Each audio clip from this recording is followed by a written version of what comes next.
ননদ ফোন করেছিল, ফোন করে বললো দুপুরে খেতে আসবে।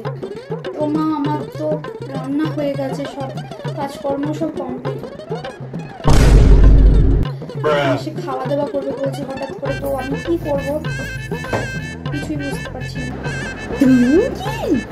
আমার মেয়ে আসবে, তুমি এমন কথা মা খারাপ বাচ্চার মতো করে আছো কেন?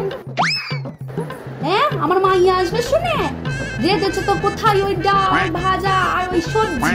হ্যাঁ, তোমারও তো মুখ খারাপ পা ছিল কি করে? বাবুকে ফোন করো, বলো অফিস থেকে এখনই ছুটি নিয়ে আসতে, আসার সময় খাসির মাংস নিয়ে আসতে 1.5 কেজি।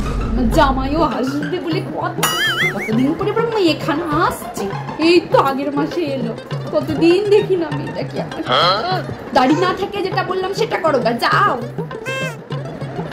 না না, আপনি কিছু ভুল করছেন মা।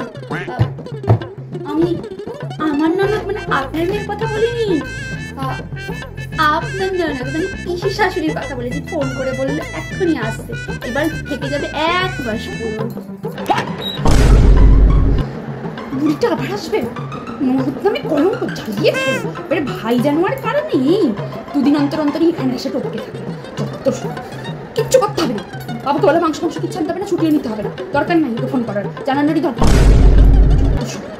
ডাল করেছো, সবজি করেছো না, ওই ভাজা ওই দিয়ে দিবি, ওই খেয়ে নেবে। সেই 6 মাস আগে এসে কি জ্বালানোটা চালানো 2-3 দিনের থেকে বাবা ওই খাতে পারিনি, ও খাতে পারিনি, আমার মাথা খাতে পারি তো সব।